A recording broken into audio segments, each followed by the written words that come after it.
Magwa-wiring na pala tayo mga master ng dalawang ETS para sa dalawang inverter. So ito naman po yung galing sa panel, yung breaker na to. Galing sa panel, papasok sa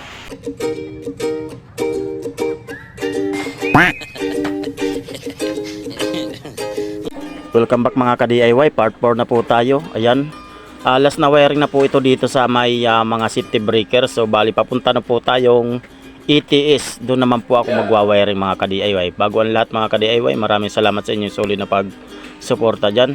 At saka shoutout po muna tayo ngayon mga ka-DIY. May nagpapa-shoutout po sa akin. Ayan, shoutout sa iyo tol, kay Buyet Balad Tungkol ng Cagayan Valley. Ayan, shoutout sa iyo idol. At maraming salamat sa inyong solid na suporta dyan mga ka-DIY. Tuloy po tayo sa ating pagwa-wiring. So pagkatapos po nito mga ka-DIY, finish na po tayo. Panoorin nyo po hanggang dulo para matapos nyo ang panonood ng full video na to at magkaroon kayo ng kunting idea.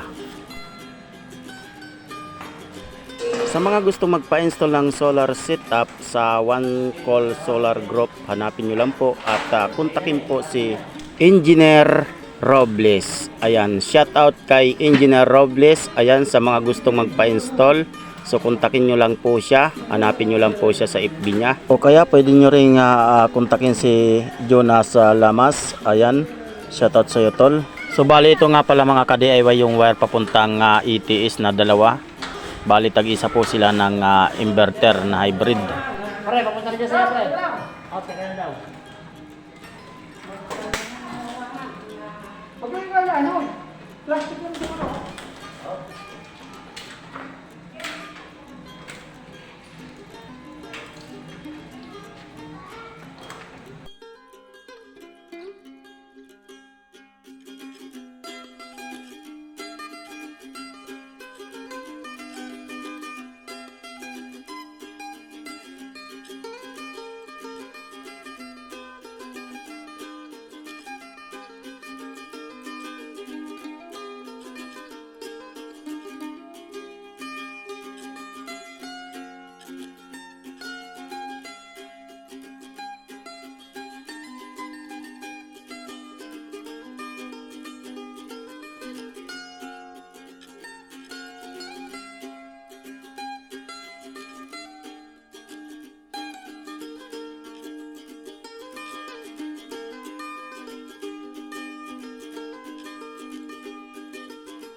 So ayan mga master, tapos na tayo mag-wiring dito sa ETS. So bali tinatalian na lang natin ng cable tie. At doon naman tayo pipisto sa may kabila para matapos na rin yung baba wiringin. Tapos tatakpan na po natin at aakyat na po tayo sa taas para kunan ng video ang buong installation ng solar panel.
Okay.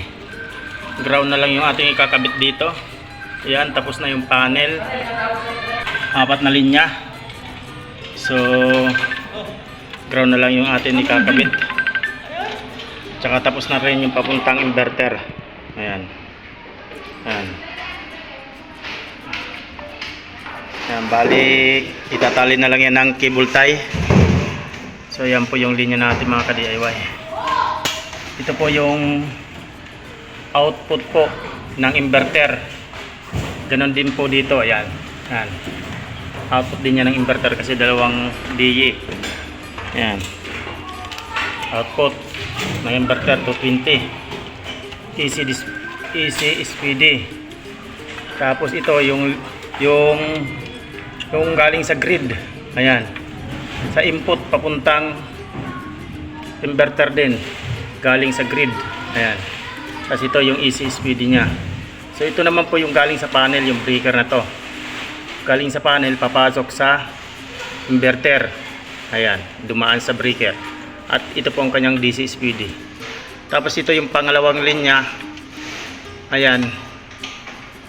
Isang ano din yan, linya na galing sa solar panel. Ayan, papasok din yan ng inverter. Galing sa solar panel. So ito po yung kanyang DC SPD. So ito po yung breaker ng battery papuntang inverter. Ganon din po yan dito. Ayan.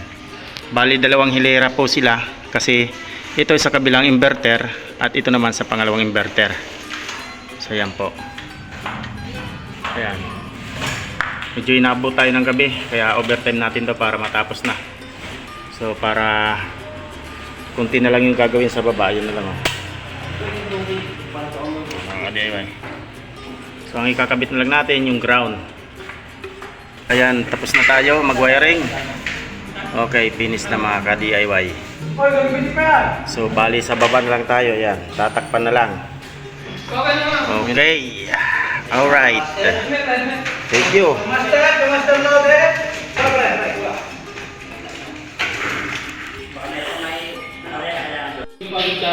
Yes, mga master, mga ka-DIY. Yan, tapos na tayo mag-wiring. Okay, akit na kami sa taas para kunan ng drone. So ayan mga master, binuksan na po yung dalawang D hybrid inverter.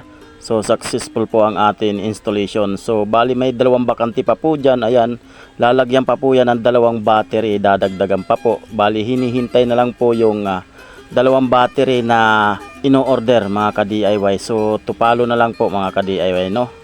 So maraming salamat sa inyong sulit na panonood dyan. So aakyat na po tayo sa bubong mga ka-DIY. Tara!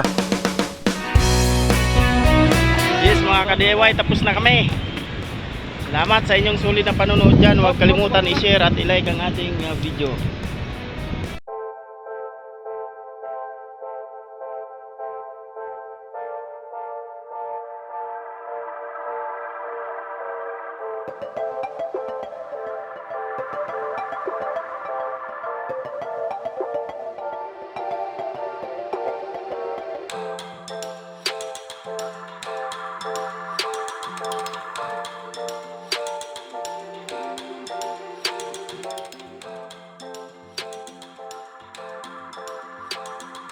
So maraming salamat po sa inyong sulit na panonood dyan mga ka-DIY, lalong lalo na po sa mga naging kasama ko dyan sa pag-install, sina Abano Franklo at Francis Panganiban and Jonas Lamas, Johnny Mondihar, kay Engineer Robles. Maraming salamat po. Huwag pong kalimutan i-like at i-share ang video na to. Siyempre kung bago ka pa lang sa channel ko, huwag kalimutan mag-follow at mag-subscribe sa aking YouTube channel. So paano hanggang sa muli mga ka-DIY.